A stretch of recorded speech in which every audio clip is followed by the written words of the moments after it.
श्री गणेशाय नमः। श्री जानकी वल्लभो विजयते। श्री रामचरितमानस पंचम सोपान सुंदरकांड 46वें दोहे तक हो चुका था। उसके आगे की चुपाई से शुरू करते हैं। कहते हैं कि तब तक जीव कुशल नहीं होता और उसके मन में विश्राम नहीं होता, तब तक वह राम का भजन नहीं करता। कामना, इच्छा, दुख और घर आदि को छोड़ करके। आगे की चुपाई है। तब लगी हृदय बसत खल नाना, लोभ मोह मच्छर मद माना। तब तक ही हृदय में अनेक दुष्ट बसते हैं, निवास करते हैं। कौन कौन से दुष्ट? लोभ, मोह, मत्सर, ईर्ष्या, जलन आदि तब तक ही बसते हैं जब लगी उर न बसत रघुनाथ। जब तक हृदय में श्री राम चंद्र अपना धनुष बाण और तरकश लेकर के हृदय में नहीं बसते, तब तक ही दुष्ट अनेक खल हृदय में बसते हैं। क्योंकि जब भगवान वहां धनुष बाण लेकर खड़े हो जाते हैं, जीव के हृदय में जप की पराकाष्ठा है जे, ध्यान की पराकाष्ठा है जे, जब जीव अपने हृदय में भगवान को कहेंगे आरोपित कर लेता है, अर्थात साधक साधना की शुरुआत में अपने हृदय केंद्र पर भगवान के स्वरूप की कल्पना करता है, उसको आरोपित करता है। क्योंकि भगवान तो हमारे हृदय कमल में बसते ही हैं। जब से जीव जन्म लेता है, शरीर धारण करता है, तभी से भगवान उसके हृदय में स्थित हो जाते हैं। लेकिन काम, क्रोध, लोभ, मोह, ईर्ष्या, द्वेष, अहंकार आदि के कारण हम उस ओर देख नहीं पाते, या इनके कारण एक मोटा पर्दा या एक दीवार भगवान के स्वरूप के आगे खड़ी होती है, हमारे ही कारण, हमारे ही लोभ मोह आदि के कारण।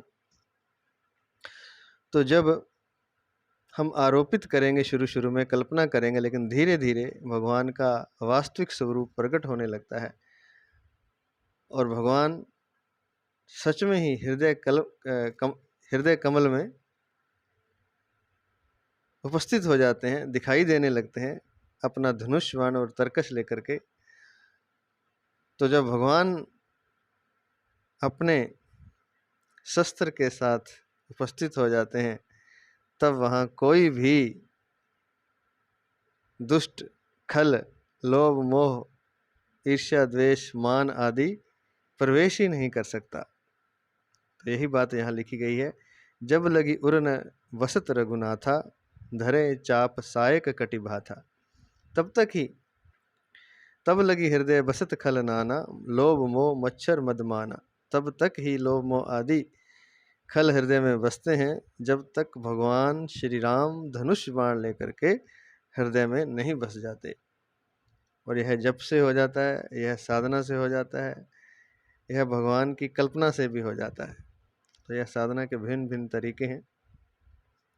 इसके आगे तुलसीदास महाराज जी कहते हैं, ममता तरुण तमी अंधियाई,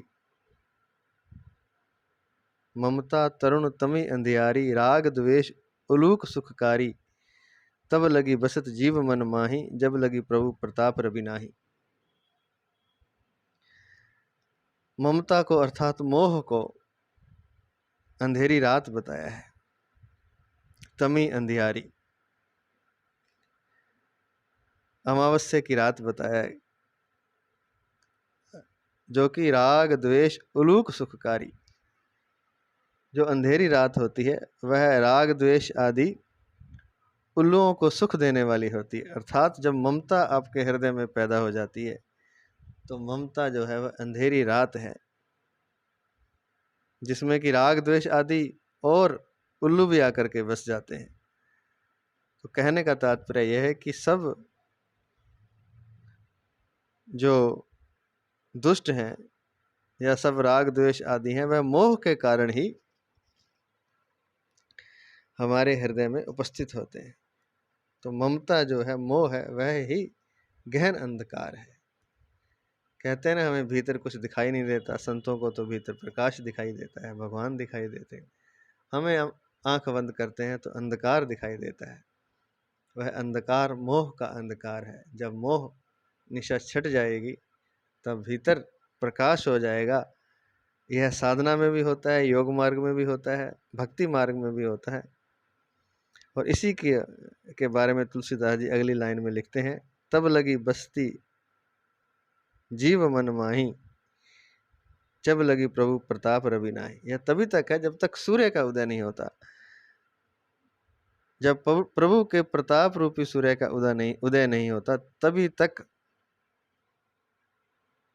राग द्वेष मोह आदि जीव के मन में बसते हैं।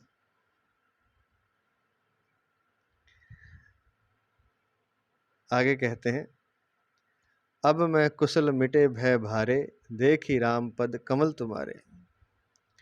विभीषण कहते हैं, हे राम जी, अब मैं कुशल हो गया हूँ, कुशलता से हूँ, और मेरे भारे भय भी समाप्त हो गए हैं। मिटे भय भारे, देखी राम पद कमल तुम्हारे। हे राम जी, आपके चरण कमलों को देख करके मेरे सारे भय मिट गए हैं। भगवान के चरण कमलों में ऐसी शक्ति है, संत लोग ऐसा कहते हैं कि उनके दर्शन मात्र से ही भय मिट जाते हैं। चाहे वे साक्षात दर्शन हो जैसे विभीषण को हुए, चाहे आपने अपने हृदय कमल में भगवान के साक्षात दर्शन किए हो, बस दर्शन मात्र से सारे भय मिट जाते हैं। तुम कृपाल जा पर अनुकूला, ताहि न व्याप त्रिविध भवसूला। विष्णु कहते हैं कि हे राम जी, आप जिन पर अनुकूल होते हैं, जिन पर आप कृपा कर देते हैं, हे कृपालु, जिन पर आप अनुकूल होते हैं, ताहि न व्याप त्रिविध भवसूला, उसको तीन प्रकार के जो संसारिक शूल है, जो संसारिक त्रिशूल है, वह चुभता नहीं है। अर्थात त्रिविध ताप उसको व्यापते नहीं है। वह कौन कौन से हैं? आध्यात्मिक, अधिदैविक, अधिभौतिक। ना तो उसे शरीर का रोग लगता है, ना उसे कोई आपदा का सामना करना पड़ता है, और ना उसे आध्यात्मिक कोई कष्ट होता है। आगे कहते हैं, मैं निशिचर अति अधम स्वभाव, शुभ आचरण कीन नहीं काऊ। हे राम जी, मैं तो राक्षस कुल में जन्म लिया है और मैं बड़ा अधम स्वभाव का हूँ, नीच स्वभाव का राक्षस हूँ, अति अधम स्वभाव, अति नीच स्वभाव का राक्षस हूँ, और शुभ आचरण कभी मैंने किया नहीं, शुभ आचरण कीन नहीं काऊ। हालांकि विभीषण तो शुभ आचरण ही करते हैं, राम नाम का राक्षसों के बीच बैठ करके जप करते हैं, तुलसी का पौधा लगा रखा है, वृंद लगा रखा है, तुलसी वृंद, धनुष बाण आदि की सेवा करते हैं, लेकिन अपने को दीन बताते हुए कह रहे हैं कि मैं निशिचर अति अधम स्वभाव, शुभ आचरण कीन नहीं काऊ, जासु रूप मुनि ध्यान न आवा, तही प्रभु हर्षि हृदय मोहिलावा। जो भगवान मुनियों के भी ध्यान में नहीं आते हैं, ऋषि मुनि अनेकों वर्षों तक तपस्या करते हैं, तब भी राम जी उनके ध्यान में नहीं आते। उन राम ने मुझे तो स्वयं प्रसन्न होकर के हृदय से लगा लिया है। अहो भाग्य मम अमित अति, राम कृपा सुख पुंज। यह मेरा बड़ा अहोभाग्य है, हे कृपा और सुख के पुंज श्री राम जी। देखूं नैन विरंची शिव सेव्य जुगल पद कंज। मैंने जो अपनी आंखों से देख लिया भगवान राम को, देखूं नैन, किन राम को? विरंची शिव सेव्य, जो ब्रह्मा जी और शिव जी के भी सेव्य हैं, जो ब्रह्मा और शिव जी द्वारा सेवित हैं, अर्थात उनके भी वंदनीय है, उनके भी आराध्य हैं, उन भगवान राम को देख लिया है। जुगल पद कंज, अर्थात उनके दोनों चरण कमलों को मैंने अपने नेत्रों से देख लिया है। सुनो सखा निज कहूँ स्वभाव, जान भुसुंडी शंभु गिर जाऊ। जो नर होई चराचर द्रोही, आवे सबे शरण तकी मोही। राम जी कहते हैं कि हे सखा सुनो, सुनो सखा निज कहूँ स्वभाव, मैं अपना स्वभाव कहता हूँ। उस स्वभाव को कुछ ही लोग जानते हैं, कुछ खास। कौन कौन? कागभूषुंडी जी जानते हैं, भगवान शिव जानते हैं, और पार्वती जी भी जानती हैं। क्या स्वभाव है वो ये स्वभाव है कि जो नर होई चराचर द्रोही, कोई मनुष्य सारे चर अचर का द्रोही हो, जड़ चेतन जगत का दुश्मन हो, द्रोही हो, सबको मारना मिटाना चाहता हो और मार मिटा दिया हो, संपूर्ण जगत का द्रोही हो, आवे सबे शरण तकी मोही, और अगर भयभीत हो करके वह मेरी शरण आ जाए, और किस तरह से आए शरण में? तजी मद मोह कपट छल नाना, करहूं सद्य तेहि साधु समान। अगर वह मद मोह, मद अर्थात अहंकार, मोह कपट छल आदि त्याग करके आए मेरी शरण में, तो मैं उसको बहुत शीघ्र साधु के समान कर देता हूँ। करहूं सद्य तेहि साधु समान।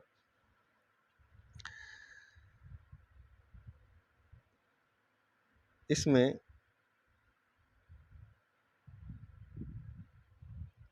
47वें दोहे से आगे जो 4 चौपाइयां हैं, यह है प्रभु प्राप्ति का सूत्र। इसमें बताया गया है कि भगवान कैसे मिलते हैं। मात्र इतना हो जाने पर, यह जो 4 चौपाइयों में लिखा है, इतना सब हो जाने पर प्रभु की साक्षात भक्ति मिलती है, प्रभु स्वयं मिल जाते हैं। लेकिन आसान होते हुए भी शायद आसान नहीं है। सुनते हैं क्या कहते हैं। जो मेरी शरण आ जाए, पहले तो कपट आदि छोड़ करके,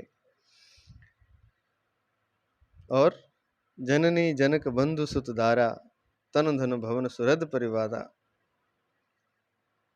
सुहृद परिवारा, जननी माता, जनक पिता, बंधु भाई, सुत पुत्र, दारा पत्नी, तन अपना शरीर, धन अपना धन संपत्ति, भवन अपना घर, सुहृद अपने मित्र, और परिवारा परिवार, अर्थात कोई माता पिता भाई पुत्र स्त्री शरीर धन घर मित्र और परिवार, इन सब में जो ममता लगी हुई है, जो ममता के धागे जुड़े हुए हैं, सबके ममता ताग बटोरी। ताग मन तागे, तागे अर्थात धागे। इन सब में जो ममता है, जो मोह है, उन धागों को वहां से बटोर ले कोई, जो पतले पतले धागे माता पिता भाई पुत्र स्त्री शरीर धन घर मित्र और परिवार में बंधे हुए हैं, उन सब धागों को वहां से बटोर करके मम पद मनी बांध बरी डोरी, उन धागों की एक बड़ी डोरी बना करके अपने मन को मेरे पैरों में बांध दे। अर्थात जो सारी ममता इधर उधर लगी हुई है, उस सारी ममता को वहां से हटा करके मेरे चरण कमलों में लगा दे। मद पद मनी बांध बरी डोरी, तो उन धागों की एक डोरी बड़ी, क्योंकि कई धागे हैं, 8-10 धागे हैं, माता पिता भाई पुत्र स्त्री शरीर धन घर मित्र और परिवार, 10 धागे हैं। उन 10 धागों, पतले धागों की एक बड़ी डोरी बन जाएगी, और उससे अपने मन को, मम पद मनी, मन ही अपने मन को मेरे चरणों में बांध दे। अर्थात मेरे चरणों में सारा स्नेह जो है इधर उधर बिखरा हुआ है, मेरे चरणों में लगा दे। और क्या करे? समदर्शी इच्छा कछु नाही, और कोई इच्छा ना रखे, सबको समान रूप से देखे, समदर्शी हो जाए। हर्ष शोक भय नहीं मन माही, और ना तो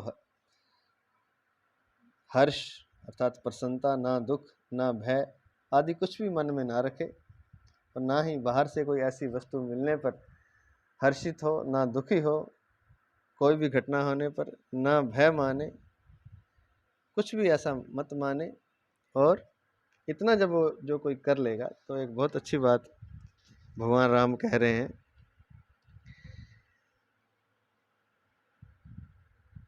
अस सज्जन मम उर बस कैसे, लोभी हृदय बसे धनु जैसे। ऐसा सज्जन जो है जिसने सारे धागों, मोह के धागों को बटोर करके मेरे चरणों में अपने मन को बांध दिया है, बड़ी डोरी बना करके, अर्थात सारे मोह के जो रिश्ते हैं उनसे मोह को हटा करके मेरे चरणों में प्रेम और भक्ति से अपने मन की धारा को लगा दिया है, और समदर्शी है, उसे कुछ इच्छा नहीं है, अपनी कामना का त्याग कर दिया है,